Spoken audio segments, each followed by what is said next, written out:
ओ बहू, अरे उठ जा कुंभकर्ण, अब तो सूरज भी निकल आया और तू अभी तक सो रही है। थोड़ी देर और सोने दो ना माँ जी, अभी तो सिर्फ 7 बजे हैं।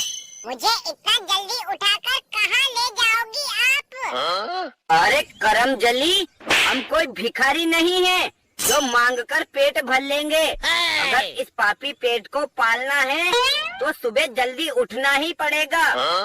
देखो माँ जी, आपको इतनी ही चिंता है तो खुद उठ जाओ जल्दी। मैं तो 10 बजे उठूंगी और वैसे भी 10 बजे उठने वाले भी भरपेट खाना खाते हैं। अरे डायन, तुझे पता है ना, हम लोग 20 बीघा जमीन के मालिक हैं। अच्छा। और उसमें सोयाबीन के साथ साथ घास भी निकल आई है। तू फटाफट खाना बना ले। दिन में हम लोग अपने खेत पर निंदाई गुड़ाई करने चलेंगे। क्या खेतों में निंदाई गुड़ाई करनी है? मैं बिल्कुल नहीं आऊंगी माँ जी। आप ऐसा कीजिए, मजदूरों को लगाकर उनसे करवा लीजिए। हम लोग बाद में पैसा दे देंगे। अरे नागिन, अगर मजदूर लगाकर खेतों का काम करवाएंगे तो तुझे नमक लगाकर चाटेंगे क्या? तो आप क्या चाहती हो माँ जी? मैं अकेली ही घर का सारा काम काज करती रहूं, नौकरानी की तरह? देख बहू, अपने घर का काम करने से कोई नौकर नहीं बनता। अब तू फालतू की बकवास मत कर और फटाफट खाना बनाकर तैयार हो जा। दिन में हम लोग चलेंगे निंदाई गुड़ाई करने। देखो माँ जी, मैंने साफ साफ बोल दिया है ना, मैं नहीं आऊंगी। फिर बार बार आप मुझे ले जाने के लिए बहस क्यों कर रही हो? अरे सपना, मैं कब से सुन रहा हूँ। माँ तुम्हें कुछ काम की बोल रही है और तुम आनाकानी कर रही हो।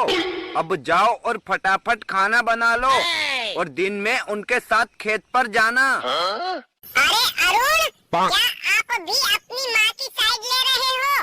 आपको तो पता है ना, मैं अमीर परिवार में पली बड़ी हुई हूँ और मुझे खेतों का काम करना नहीं आता। देख बहू, तू चाहे अमीर घर में पली बड़ी हो या गरीब घर में, लेकिन तुझे घर का कामकाज तो करना ही पड़ेगा। नहीं करेगी तो कुत्ते की टट्टी खाएगी क्या? देखो माँ जी, आप मुझसे जरा तमीज से बात करो, वरना मैं आपका मुंह तोड़ दूंगी।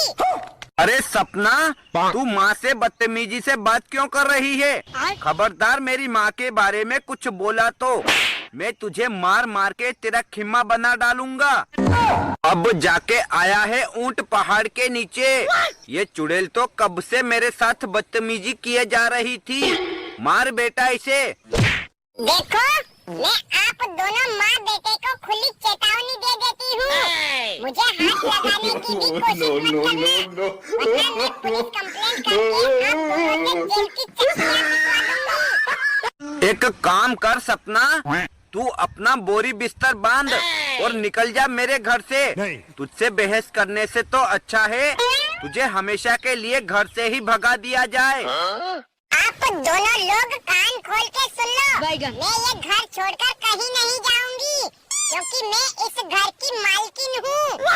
ठहर जा डायन, मैं अभी तेरी चोटी पकड़कर घसीटते हुए बाहर फेंक देती हूँ। देख बुढ़िया, तू मुझे हाथ लगाने की कोशिश मत करना, वरना मैं तेरा गला दबाकर सारा खेल खत्म कर दूंगी। फिर ना रहेगा बांस, ना बजेगी बांसुरी। भाभी जी, ओ भाभी जी, क्या कर रही हो? कुछ नहीं देवर जी, खाना बना रही हूँ।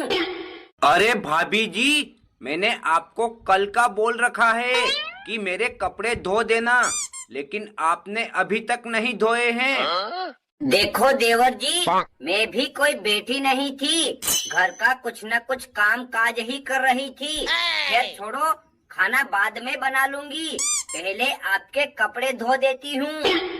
अरे भाभी जी, आपको तो पता है ना, बारिश का मौसम है।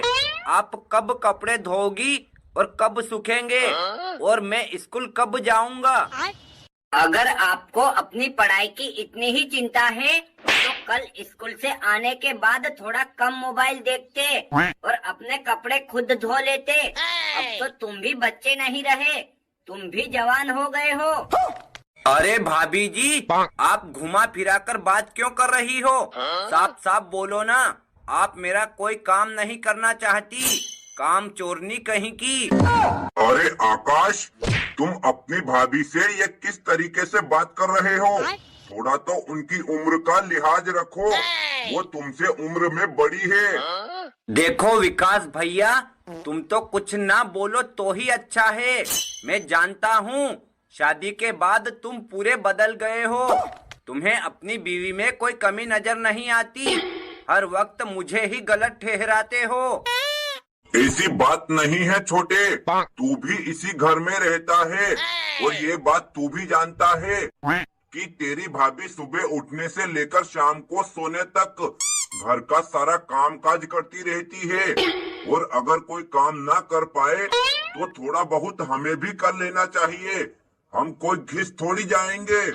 अरे भैया, मैं ये बात पहले से ही जानता था कि तुम अपनी बीवी के माया जाल में फंस गए हो, लेकिन आज ये साबित हो गया है कि तुम पूरी तरह से जोरू के गुलाम बन चुके हो। अरे देवर जी, जैसा आप सोच रहे हो वैसा बिल्कुल नहीं है। अगर मुझसे कुछ गलती हो जाए तो वो मुझे भी डांट फटकार लगाते हैं। रही बात जोरू का गुलाम बनने की, तो तुम घर के सभी लोग मुझे ताने मारोगे। और अगर मेरा पति ही मेरा नहीं होगा तो मैं किसके सहारे जिंदा रहूंगी? हाँ छोटे, ये बात तुझे भी जान लेना चाहिए कि शादी से पहले हर लड़की अपने माँ बाप की लाडली होती है, और शादी के बाद जब वो अपने ससुराल में जाती है तो उसे ही अपना घर मान लेती है। उसके साथ हंसी खुशी रहना चाहिए, और वो अकेली घर का सारा काम ना कर पाए तो थोड़ा बहुत हमें भी काम में हाथ बटा देना चाहिए। नमस्कार दोस्तों, देवर भाभी का रिश्ता माँ बेटे के समान होता है, और माँ बेटे को कभी लड़ना नहीं चाहिए, मिलजुल कर रहना चाहिए।